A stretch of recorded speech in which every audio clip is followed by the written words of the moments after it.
Boa noite, pessoal, tudo bem? Bom dia também e boa tarde para quem estiver assistindo a gente, independente do horário. Nós continuamos hoje com mais uma das bancas do simpósio, então sejam todos muito bem-vindos. Esse é o nosso primeiro simpósio online do CIERE, então, para quem acabou de chegar e ainda não está familiarizado com a gente, nós vamos reforçar aqui de que o CIERE é um conselho estudantil, fundado pelos alunos do curso de Relações Internacionais da Unip, e a nossa função principal é ajudar todos os estudantes e jovens acadêmicos da área no desenvolvimento das suas habilidades. Então, nós vamos trazer conteúdos e informações variadas com diversas pautas. E o simpósio é uma delas, que é a criação de um projeto com incentivo a todos os estudantes para falarem abertamente das suas pesquisas e o que eles querem pesquisar, tanto agora quanto mais para frente. Eu, como representante do CIERE, agradeço já, desde agora, imensamente a participação de todos vocês e também de vocês que nos assistem. E, bom, é muito essa mensagem que eu quero deixar de gratidão a todos vocês. E eu quero ressaltar que essa reunião está sendo gravada, porque ela vai ser publicada mais tarde no nosso IGTV. E agora os recadinhos. Eu quero pedir a todos vocês que estão assistindo para deixarem o microfone e a câmera desligada para nós não termos problemas. E nós vamos começar a apresentação na seguinte ordem. O André, em ordem alfabética, né? O André vai ser o primeiro, depois o Fernando e depois a Natiele. Então, vamos lá, André, a mesa é sua. Oi, gente, muito boa noite. Prazer estar aqui para apresentar o meu trabalho sobre a Unasul e o papel de agente integrador que ela teve, né, e infelizmente é, caiu no caiu um pouco assim devido à alteração de ideologias na América Latina e tudo mais. Bom, eu vou compartilhar a minha tela para vocês poderem ver o material que eu preparei para explicar tudo direitinho, passo a passo.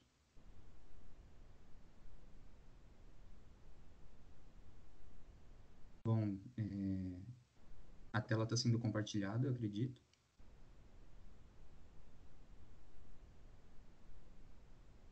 Bom, vamos lá.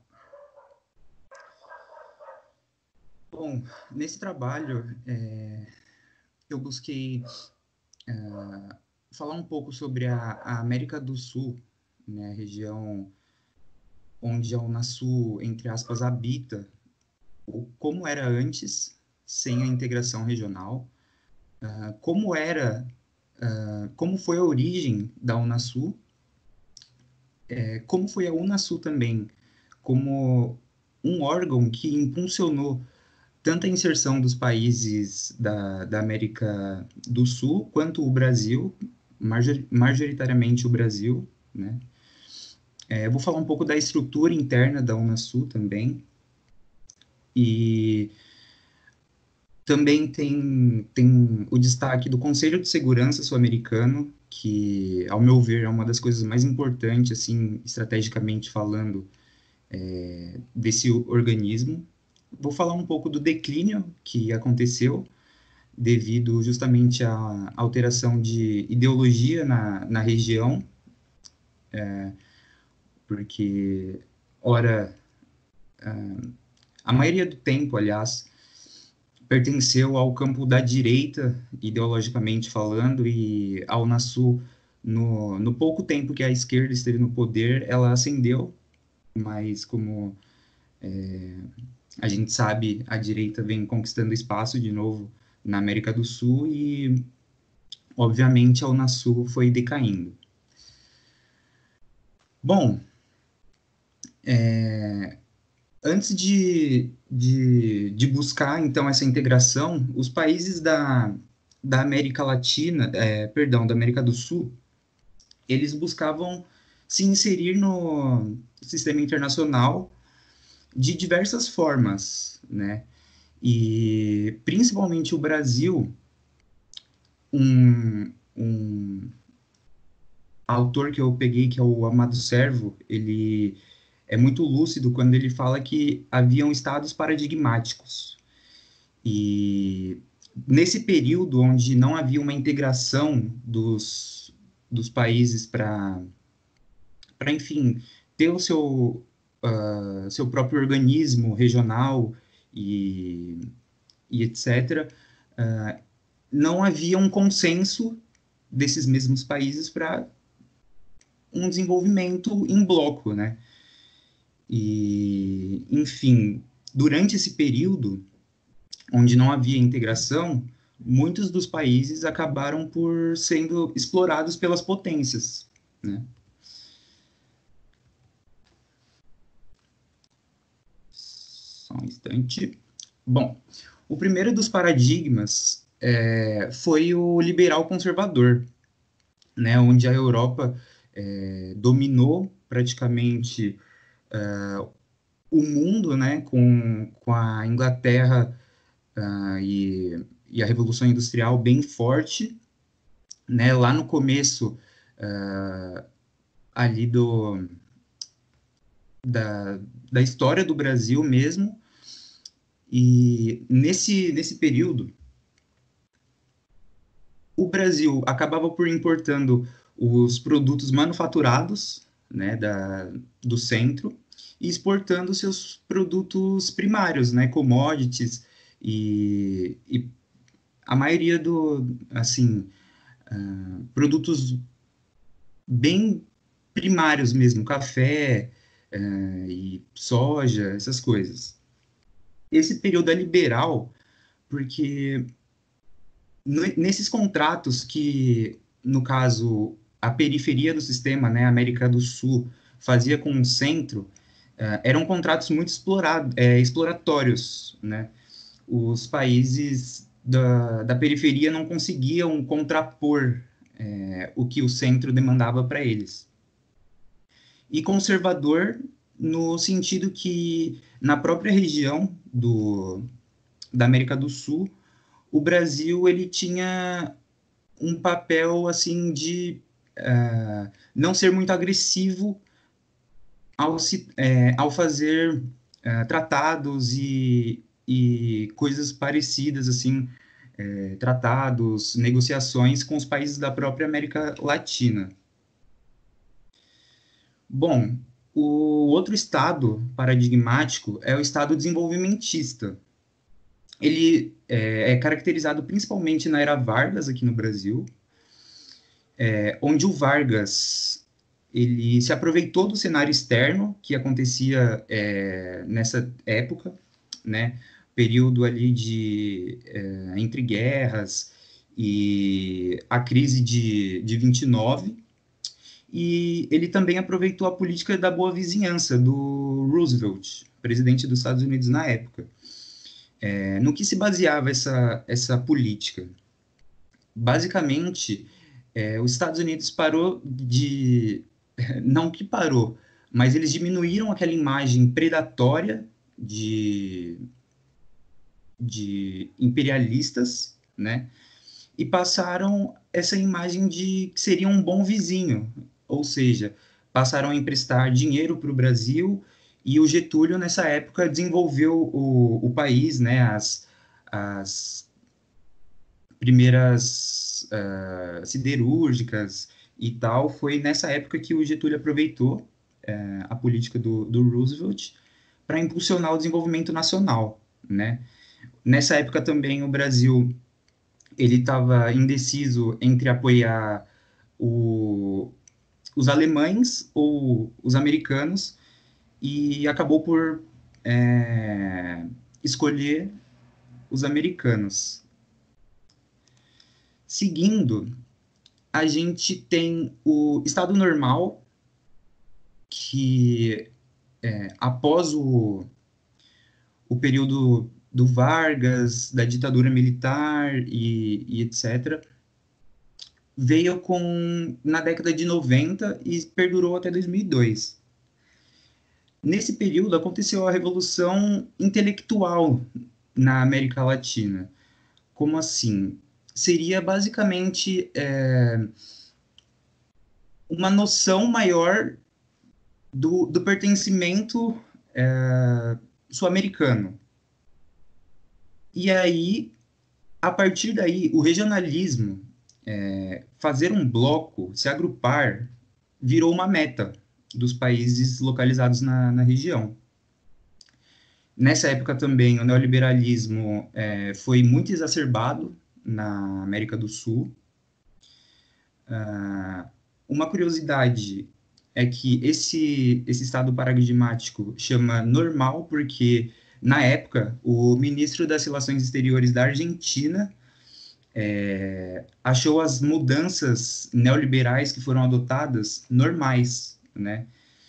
E vale ressaltar também que o FHC, nesse período, ele teve um pouco mais de calma para adentrar no neoliberalismo. Isso trouxe alguns benefícios para o Brasil, que no caso foi ter a economia um pouco menos danificada, né? Porque a maioria dos países sul-americanos que adentraram ao neoliberalismo de forma assim acachapante acabaram por ter suas economias muito fragilizadas, né? E nesse período tinha a ideia de que o Estado ele possuía a função de equilibrar a economia, enquanto o mercado financeiro promoveria tudo, inclusive o desenvolvimento. Seguindo, a gente tem o Estado logístico, que se iniciou ali depois do Estado normal, né, claro, em 2003, e não tem um marco final, ou seja, ainda não tem estudo sobre se finalizou esse Estado ou algo assim. Eu acredito que em pouco tempo a gente pode ter a resposta para o final desse período. Enfim, durante esse período, que é o Estado logístico, o neoliberalismo ele perde força na região sul, né, da América.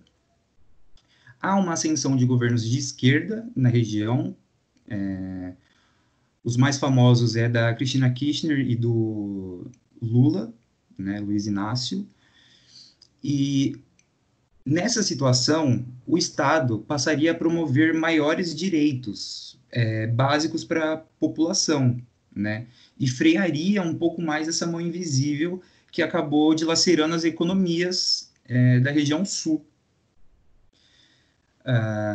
E também, além disso, né, claro, esses países da região sul começaram a almejar voos maiores, porque através do investimento em ciência e tecnologia, eles conseguiram, assim, eles não conseguiram sair do patamar de periferia, mas eles tiveram uma grande ascensão em relação ao que era antes, né, que era basicamente uma subserviência pura.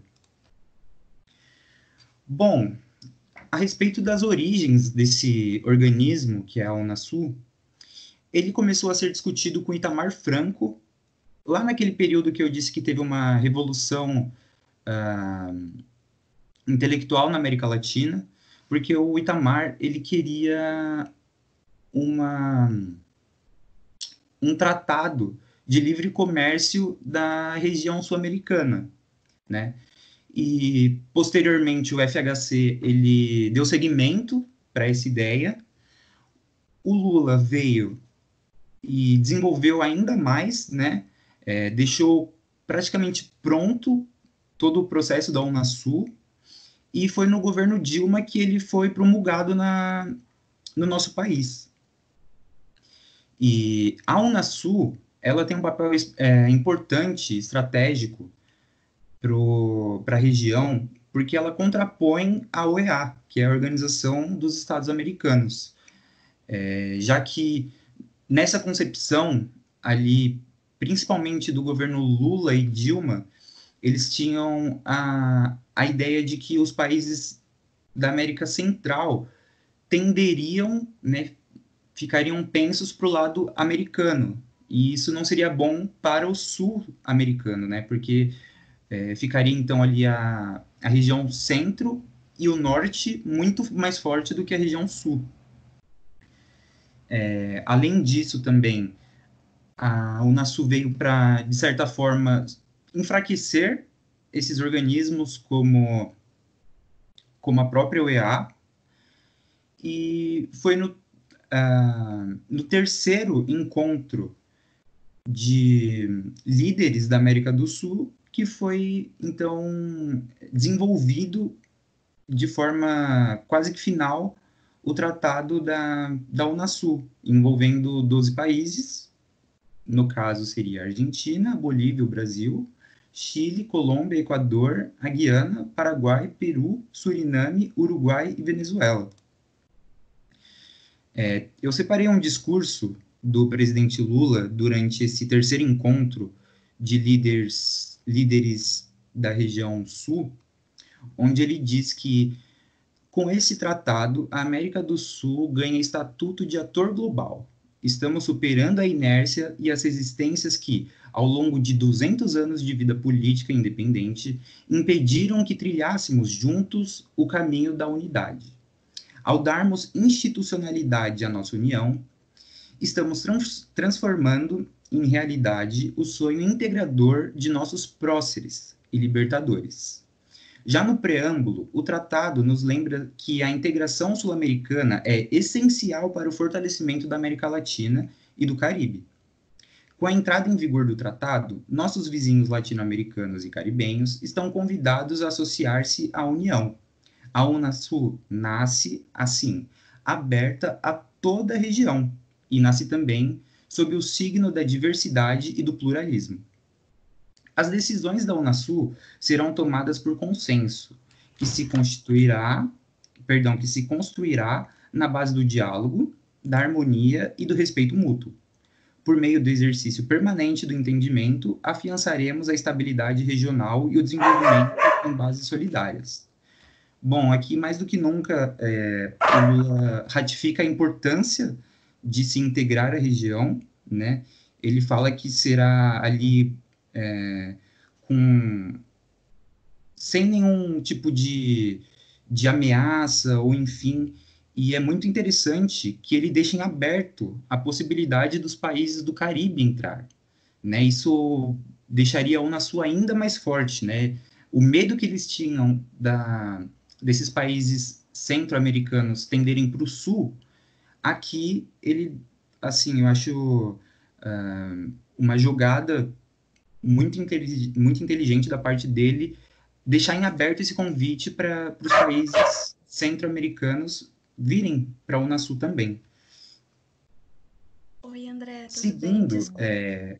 esse discurso do Lula, eu acredito que tenha muita influência do quarto artigo da Constituição Federal e o parágrafo único, que diz que a República Federativa do Brasil buscará a integração econômica, política, social e cultural dos povos da América Latina, visando a formação de uma comunidade latino-americana de nações. Oi, André, tudo bem? Desculpa. Falta mais ou menos quanto tempo para você terminar, assim? Porque acho que você excedeu um pouquinho o tempo. Só para a gente saber aqui, para fazer um controle. Você pode me falar? Ah, sim. Já está terminando já. Tá bom, então. Então a gente vai te dar mais 3 minutos, tá? Tá bom. Enfim, Obrigada. a Unasul, ela tem o papel de inserção, uma ferramenta de inserção para a América Latina, visto que a globalização fragiliza muito, né, torna a economia dos países muito frágeis, e através de parcerias, enfim, de bloco, esses países conseguiriam buscar um maior desenvolvimento juntos. A Unasul também, na sua estrutura interna, ela busca dar uma valorização das mulheres em cargos de destaque, tendo o Conselho de Chefas e Chefes de Estado, que são responsáveis por estabelecer as diretrizes políticas, enfim, planejar reuniões e afins. Tem o Conselho de Ministras e Ministros das Relações Exteriores, que cabe a eles aplicar essas diretrizes discutidas no conselho anterior. Tem o Conselho de Delegadas e Delegados, que analisam as propostas do bloco, levam anseios sociais da população dos países para a Unasul. E tem a Secretaria-Geral, que é a delegação escolhida pelo Conselho de Chefas e Chefes, para executar as diretrizes de um bom funcionamento, tanto econômico quanto jurídico da organização. Aqui, o que eu acho que é mais importante, que é o Conselho de Defesa Sul-Americano, que ele foi criado para criar uma identidade de defesa para a América do Sul, visto que é uma região muito rica em recursos naturais, tem a Venezuela com muito petróleo, o Brasil com a Amazônia e petróleo também, e seria uma contraposição, e ela é importante, porque é a primeira ferramenta que a América Latina tem de defesa sem a necessidade dos norte-americanos. Aqui o declínio da Unasul, que eu já havia falado anteriormente, devido às mudanças ideológicas na região, né, a Unasul ela foi desenvolvida no período onde a esquerda estava mais forte, e aí com a entrada da direita, enfim, voltaram a atender mais os interesses de Washington na região sul e não os próprios interesses dos sul-americanos. Bom, para concluir rapidinho, a Unasul ela mitigou um pouco aquela confusão paradigmática de estados que havia na região, principalmente no Brasil. Ela foi uma importante ferramenta de inserção para o Brasil e para os demais países, para eles poderem ter voz no exterior. Quando esses países convergiam ideologicamente, houve um avanço muito grande. A Unasul também eu acho legal, pelo justo fato de valorizarem muito o cargo feminino dentro da instituição. Também do Conselho de Defesa, que eu acho que é imprescindível, né, pela riqueza da região, tanto de petróleo quanto de florestas, e é compreensível que ela tenha declinado, né, visto então essas mudanças na ideologia da região sul-americana. Bom, pessoal, eu usei essas referências e é isso. Muito obrigada, André, pela participação. Agradecemos mesmo. A pesquisa foi maravilhosa e esclarecedora. Agora eu passo a bola para o Fernando. Olá, pessoal. Boa noite, bom dia, boa tarde. Como está? Desde já eu agradeço e estou muito contente de estar participando dessa mesa, falando um pouco sobre as organizações internacionais. Hoje à noite eu falarei um pouquinho da minha pesquisa, que é sobre os BRICS. Como eles têm feito frente ao sistema internacional atual. E para começar, eu vou falar um pouquinho do BRICS, para quem não conhece, sabe um pouco. O BRICS foi um termo cunhado em 2002 pelo economista Jim O'Neill e sua equipe econômica. Na época, Oi, Nando, tudo bem? Desculpa te cortar. Eu vou te reparar com essa questão de tempo. Mas deixa eu te avisar, o seu áudio tá cortando um pouco. Tem como você... Peraí. Deve ser minha internet. Vamos lá. Pode tentar de novo? Acho que agora sim foi. Ok. Então, para quem não conhece o termo BRICS, eu vou explicar do início, desde a criação do BRICS. O termo BRICS, ele foi cunhado em 2002 pelo economista Jim O'Neill e sua equipe econômica. Naquela época que ele criou esse termo, ele tinha a perspectiva de que, na época se chamava BRICS, Brasil, Rússia, Índia e China. Ele tinha a perspectiva de que esses países, puramente, fossem não. Ele tinha uma convicção de que esses países iam fazer diferença na economia mundial.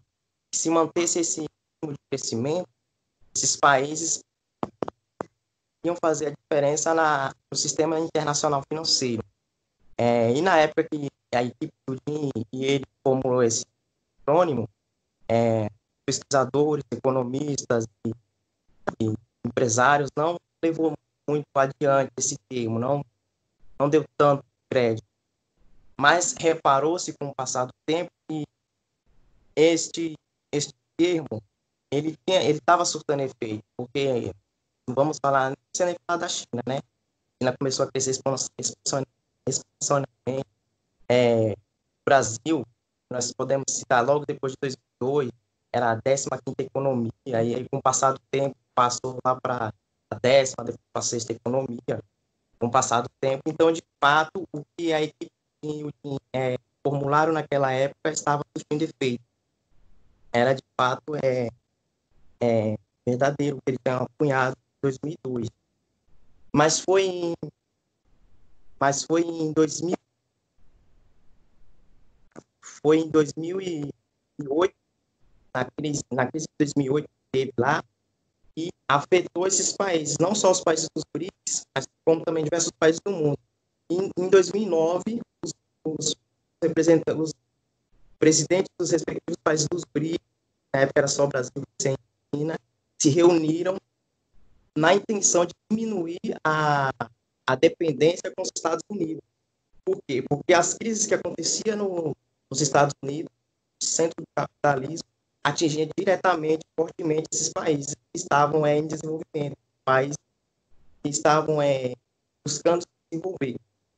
Então, eles fizeram a primeira reunião em 2009, lá na Rússia, com o intuito de se organizarem para diminuir essa dependência com os Estados Unidos.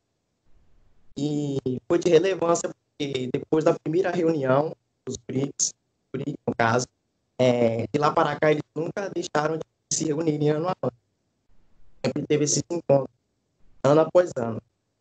E um dos fatos que ocorreu que logo em seguida marcou um pouco para os pesquisadores foi a entrada da África do Sul para o grupo, aí coloca a sigla S, aí fica BRICS. Quando a África entrou nos BRICS, houve alguns pesquisadores da área que estavam falando que tem interesses, coisa e tal. Enfim, eu não tenho certeza se mas dizem que foi insânia na China e a África do Sul entrou para os BRICS. Uns dizem que é pelo tamanho territorial e pela área geográfica da África do Sul que ela entrou. Tem outros que falam que é por interesses econômicos da China e tudo mais. Tanto que tem até como é que eu posso dizer, uma disputa de empresas lá na África do Sul, principalmente entre Brasil e China. Mas, ao meu ponto de vista, durante a minha pesquisa que eu fiz, não foi uma coisa ruim, foi uma coisa boa. Até porque, há uns tempos atrás, quem dominava lá, isso durante a Guerra Fria, era a União Soviética e os Estados Unidos, dominavam aquela região lá da África. Mas com a emergência desses países, eu falo nem só dos BRICS, posso dizer dos países emergentes em geral. A Operação Sul, por exemplo, nós temos a Coreia do Sul também, que vem crescendo bastante, então ela se enquadra também. Com a emergência desses países e eles ganhando território na África do Sul, diminuiu mais a presença, por exemplo, dos Estados Unidos na África do Sul. Eles não estão predominantemente no terreno todo da África do Sul, também dos europeus, né? Logo após a entrada da África do Sul, o grupo fica mais avantajoso, né? Ganha mais peso nas relações internacionais. Em 2014 que acontece o fato, eu posso dizer assim, que é o fato mais importante dentro do BRICS, que é a criação do contingente de reserva do BRICS. É como se fosse uma poupança que eles têm lá. Sempre que um dos países estiver em crise, sempre que um dos países estiver passando por uma situação difícil, eles podem ir lá nesse banco e tirar esse recurso. Ou seja, eles não precisam de recorrer às instituições internacionais criadas em Bretton Woods.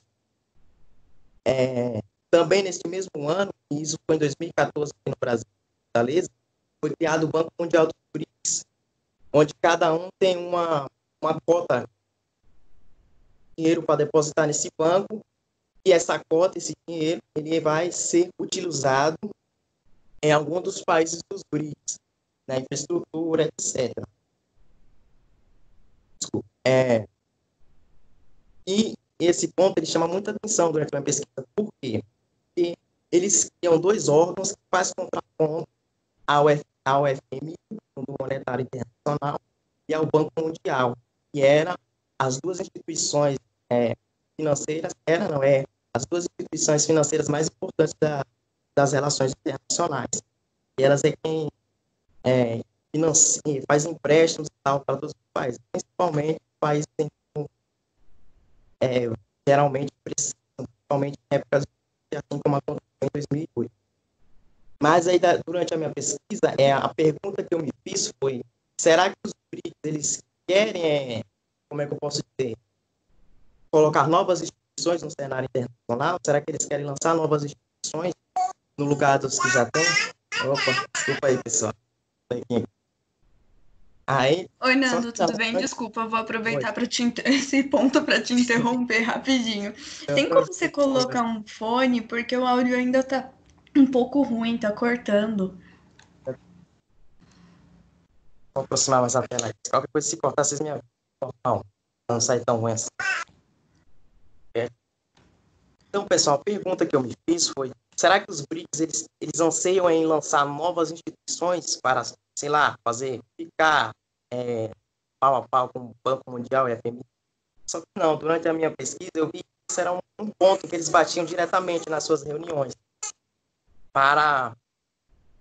Um ponto que eles batiam, porque esse é o objetivo comum dos BRICS, é uma reorganização do sistema internacional atual vigente, formulado ao final da Segunda Guerra Mundial em Bretton Woods.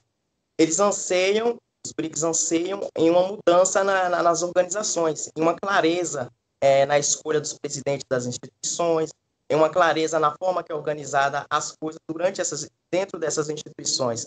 Porque, geralmente, na maioria das vezes, os presidentes dessas instituições são dos países mais do norte, dos países mais desenvolvidos.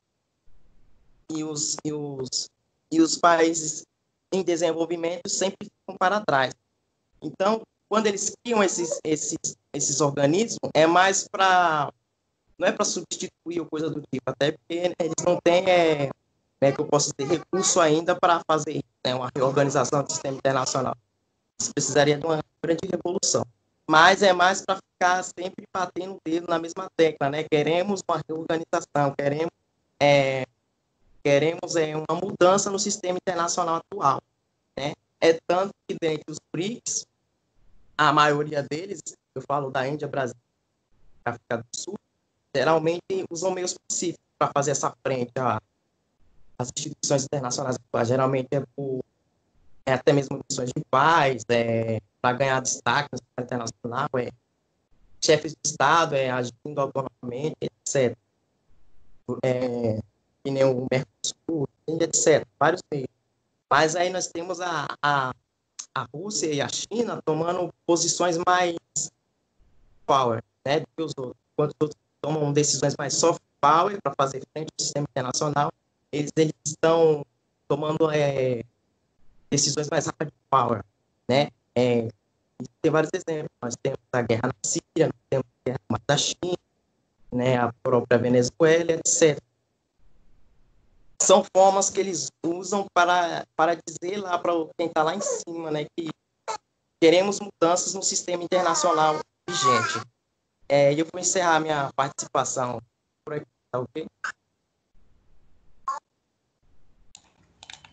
Nando, muito obrigada pela apresentação. Desculpa aí as falhas.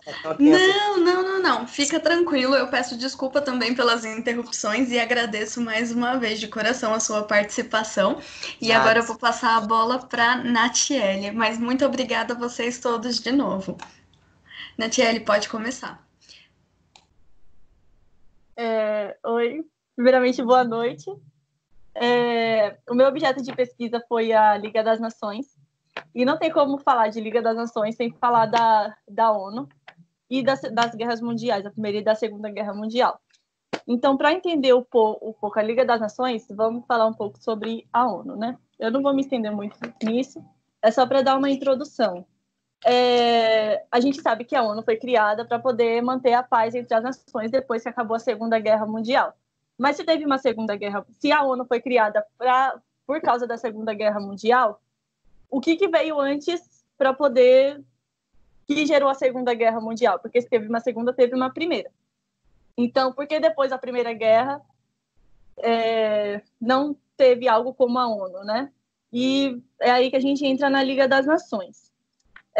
A Liga das Nações foi criada na mesma base da ONU, com os mesmos princípios de manter a paz entre as nações. Vocês estão conseguindo me entender? Só para... Beleza. Então.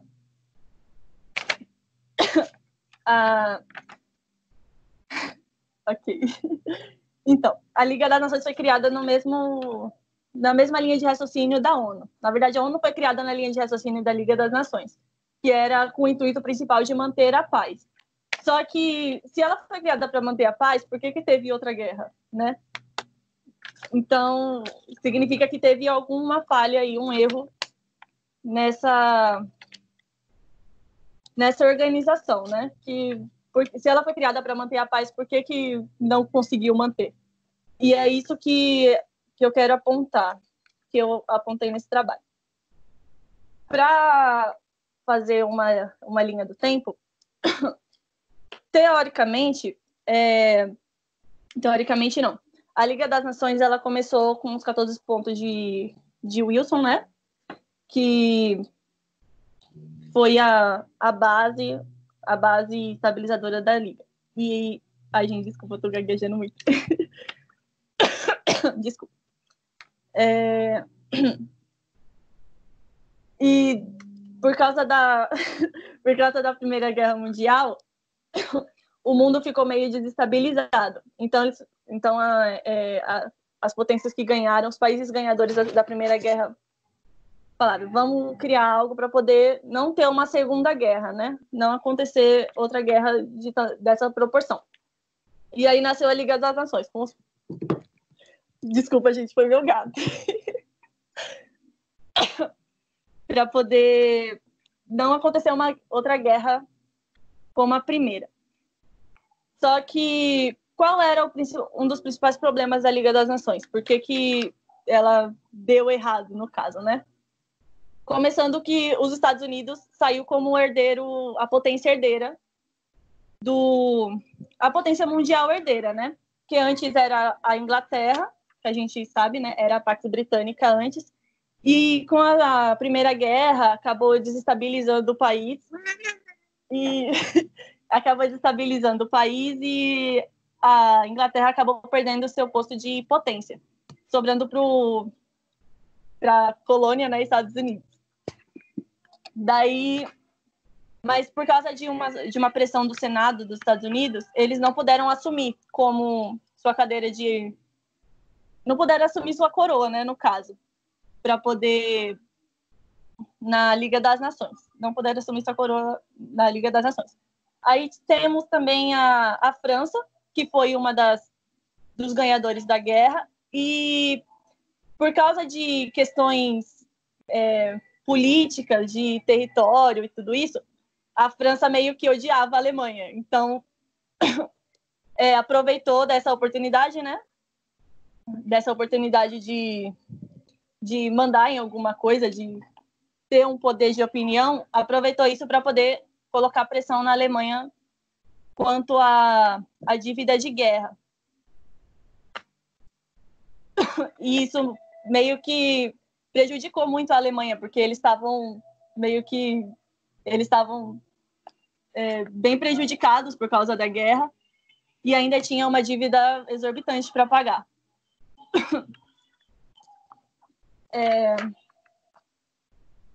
Passando um pouquinho mais para frente, no começo a Liga das Nações até deu certo,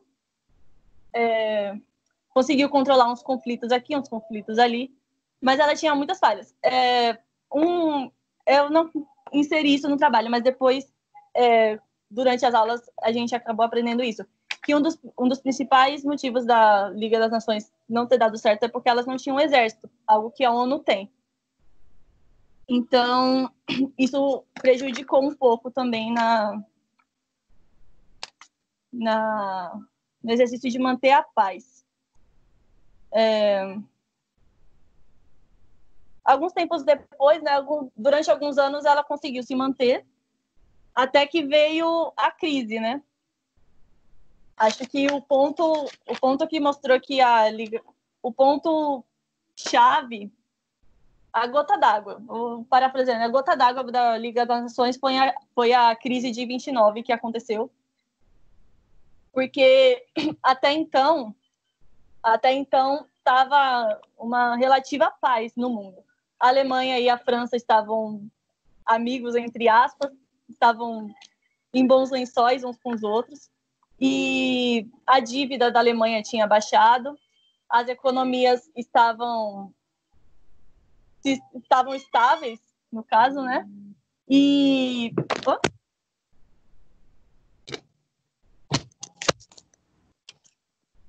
Ai, meu Deus. Desculpa, gente. Tá, voltei. As economias estavam estáveis, então estava uma relativa paz. Até que veio a crise e aí prejudicou o mundo todo, porque não prejudicou só os Estados Unidos, prejudicou o mundo todo. Principalmente a Alemanha, que, como já tinha uma dívida de guerra muito grande, apesar dos descontos que teve, né, nessa paz relativa, acabou prejudicando muito e aumentando, acho que, sei lá, muito mais a dívida do que antes era. E aí, por causa da crise, aconteceram ascensões de governos extremistas, como o governo fascista na Itália, o governo Hitler ascendeu na Alemanha também. E como a gente conhece o Bigodinho, né, sabe como ele é, ele falou assim, não vou pagar a dívida, não vou pagar essa dívida, a gente não vai pagar essa dívida e a gente vai se vingar. E esse desejo de vingança da Alemanha mostrou que... Como é que eu posso falar?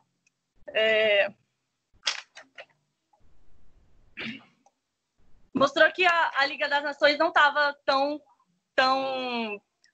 não era tão competente em manter a paz assim. Porque depois disso ocorreram, por causa da crise, por causa de tudo isso que aconteceu, ascensões de governos extremistas, aconteceram várias outras guerras e outros países começaram a sair da Liga. Inclusive a União Soviética, que era começando uma potência na época, estava ascendendo o seu lugar de potência. Desculpa, gente. Estava ascendendo o seu lugar de potência, mas era meio que deixada de lado. Não era como os Estados Unidos, no caso, né? E até que a União Soviética saiu, e o Brasil saiu também, e vários outros países saíram. E países começaram a invadir outros países, e se mostrou que a Liga das Nações não era tão eficaz assim em manter a paz. E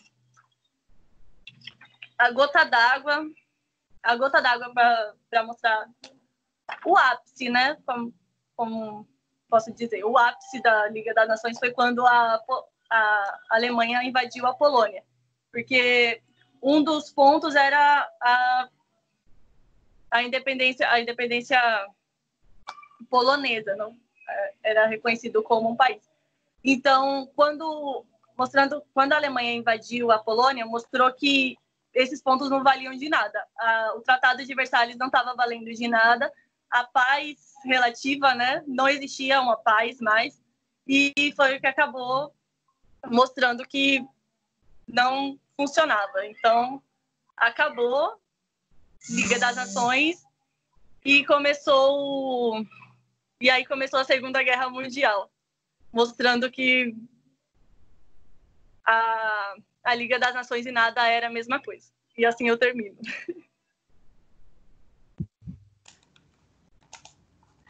Vamos lá, gente. Muito obrigada. Temos perguntas. Alguém quer perguntar? Vocês podem mandar a pergunta aqui no chat ou também podem desmutar o microfone de vocês e fazer a própria pergunta. Então, um de cada vez. Quem quiser começar, a hora é agora. Deixa eu ver. A Bruna tá digitando aqui. Vamos ver o que ela vai perguntar. Se ela não perguntar nada, eu tenho umas perguntas para vocês. Eu acho interessante, então acho que eu já vou começar com a minha pergunta enquanto a Bruna vai escrevendo. No cenário internacional, todos nós entendemos assim o papel da teoria liberal no conjunto e na formação das organizações internacionais. Então eu queria ouvir de vocês assim, como a teoria liberal ela impulsiona, eleva a moral das instituições, mas também ao mesmo tempo quais são os pontos negativos de se adotar unicamente essa teoria na construção das organizações internacionais. Quem quiser começar, deixo agora aberto para vocês.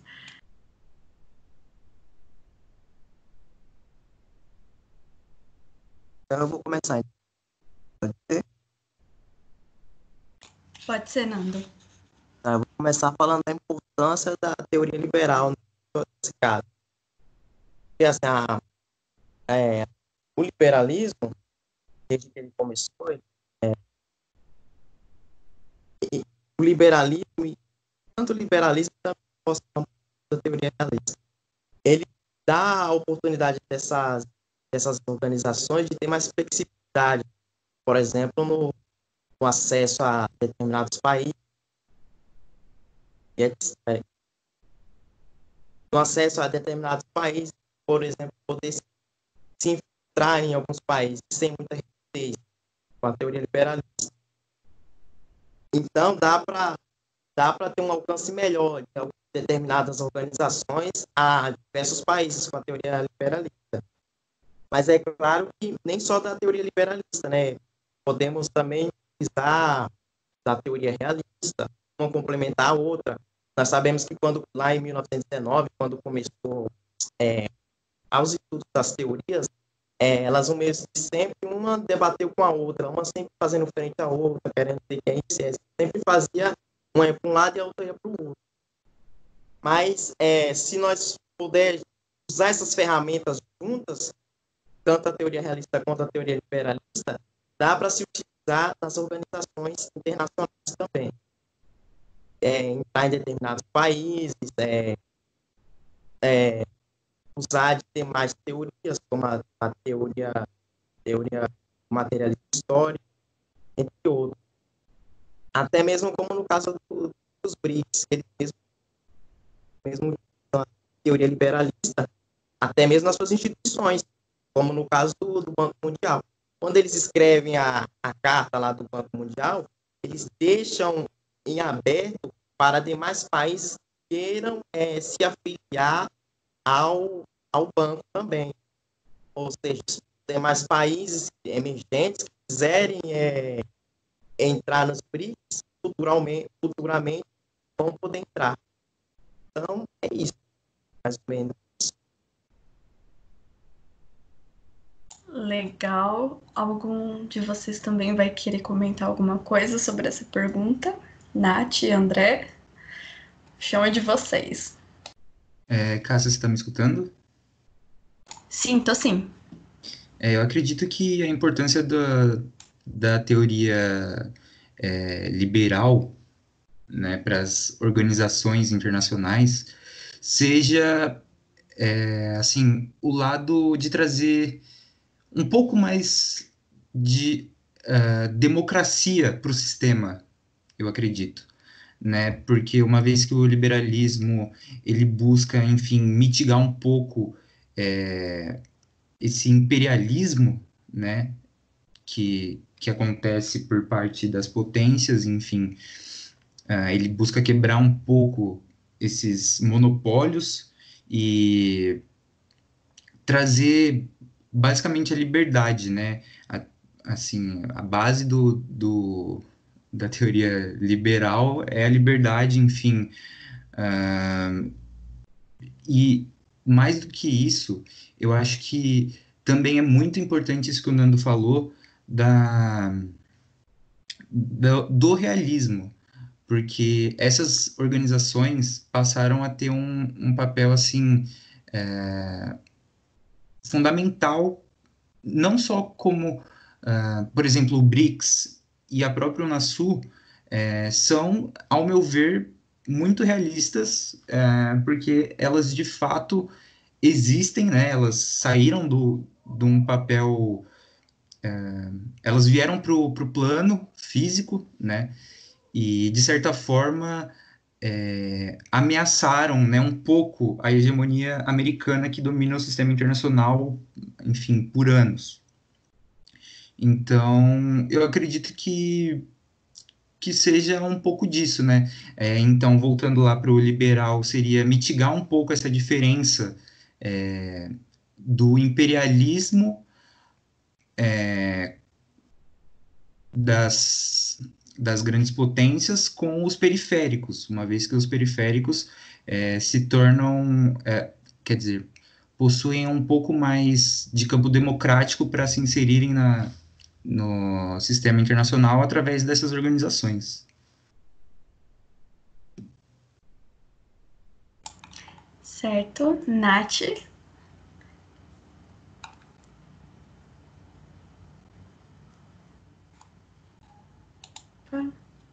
Acho que eu não Oi, tá tô me te ouvindo? ouvindo. Tô te ouvindo. Não Bom, tenho nada a acrescentar, não.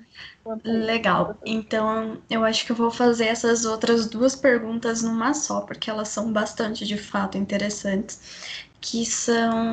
Essas perguntas são da Bruna. Então, ela fala assim, que vocês acreditam que as normas convencionais na composição das organizações internacionais, elas meio que criam entraves e por isso que façam com que elas não tenham, não obtenham tanto sucesso assim. E ela também quer saber o que, se as atitudes tomadas por essas organizações, elas que nós estudamos, se elas são realmente efetivas para melhorar os impasses, principalmente no sentido de desenvolvimento econômico. Qual que é o ponto de vocês sobre isso? Nath? Então, baseado na minha pesquisa, a gente viu que nem sempre funciona, né? É aquele ditado, dê poder a uma pessoa que você vai conhecer quem ela realmente é. Então, acho que nem sempre dá muita liberdade, dá muitas regras que abrem muita liberdade ajudam no bom funcionamento de uma organização. A gente pode usar até a ONU atualmente como um exemplo, porque o contexto que ela foi criada, né, em 1945, era um contexto totalmente diferente do atual. Então, acho que regras que foram estabelecidas lá atrás não se aplicam mais atualmente. E isso pode acabar prejudicando, sim, prejudica o bom funcionamento, porque não é mais mesmo raciocínio, né? Não é o mesmo mundo, não são as mesmas pessoas, não são as mesmas lideranças. Então, não sei se respondeu a pergunta, mas quanto a isso, acredito sim, que algumas regras podem trazer impasses, né, e prejudicar o bom funcionamento de uma organização. Certo. André, você tem algum ponto para falar sobre essa pergunta? Eu acredito que, principalmente a Unasul, ela teve um papel muito importante, né? E ela acabou, enfim, se dissolvendo muito por causa da alternância de ideologia na América do Sul, né? Ora com governos de esquerda, ora com governos de direita, e eles acabam não convergindo, né, para o mesmo ideal. E eu acho que as regras dentro de uma organização internacional, elas são primordiais para que obtenha o sucesso dessa organização, né? A gente tem na Unasul, enfim, os líderes que propunham as ações a serem tomadas, né? E, de certa forma, era muito democrático também no que se diz respeito às mulheres poderem obter os cargos de destaque também nessa organização. Eu acho que é muito importante ressaltar isso. E, por exemplo, na situação da Unasul, no que se diz respeito à questão de financiamentos, né? O Brasil, ele, assim, tá na cara, assim, fica muito claro para a gente quando a gente compara o Brasil com os outros países membros, né, na época da Unasul, que o Brasil era o maior de todos. E dentro da Unasul, ficou decidido que o Brasil seria o maior financiador do organismo. E eu acredito que essa parte é um pouco liberal no que diz respeito às normas, né? Seguir as normas como elas são ditas, para que haja um funcionamento correto da instituição. Ou seja, foi acordado com o Brasil que o Brasil seria o maior assim país financiador em relação aos demais, e todos aceitaram os termos, né? Então, por isso que na época, onde todos tinham a mesma ideologia, eu volto a falar nesse assunto, a organização conseguiu inserir esses países periféricos no sistema internacional. Acho que seja isso. Então, para resumir, acho que é importante sim as regras para os membros seguirem. E a outra pergunta, que era o porquê que não deu certo a organização, é por causa dessa alternância de ideologia na região. Acho que é isso. Legal, muito obrigada. Nando, você tem algum ponto sobre essa última pergunta que foi feita? Antes de responder, eu vou voltar só um pouquinho atrás, quando você fez a pergunta do liberalismo. Eu citei o realismo, meio porque os BRICS, eles precisam, nós vemos os dois dentro do BRICS. Porque o liberalismo é como o Paulo falou, é uma das coisas democráticas. Exato, é que você nota a teoria liberal. Agora, o realismo, você nota ele quando você vai, por exemplo, lá para a Rússia, que é integrante do BRICS. Né? Nós temos o Putin, que é tanto amado quanto temido pelo povo. Quando for necessário, faz guerra onde for para defender esse povo. Então, nós vemos aí o hard power em ação. Mas, enfim, respondendo à pergunta da Bruna, sim, eu acho bastante importante as organizações, ter as organizações. Por quê? Se a organização dá certo ou não, nós temos que tentar, não é? Por exemplo, países que estão buscando desenvolvimento. Talvez por esse caminho não dê certo, vamos para o outro. O importante é nunca parar de buscar o que é para o seu país. É que nem a Nathalie falou aí da Liga das Nações. Ela não deu certo, mas em seguida criaram a ONU. Possa ser que hoje em dia talvez não esteja dando certo, mas deu certo há muito tempo. Possa ser que hoje em dia temos alguns problemas, como no caso da que o Conselho de Segurança votou não para os Estados Unidos não fazer guerra, os Estados Unidos foi lá e fez. Enfim, alguns problemas à parte, mas eu tenho uma convicção que é de suma importância, assim, as organizações internacionais. E só isso, para complementar. Bom, gente, muito obrigada. Então, nós vamos encerrar essa mesa por enquanto. Nós voltamos às 8h45 com a próxima mesa. E eu só tenho a agradecer mais uma vez a todos vocês que estão participando desse simpósio, tanto os que estão apresentando, quanto os que estão aqui apenas para escutar. Então, eu vou encerrar a gravação e mais uma vez agradeço a todos vocês. Muito obrigada.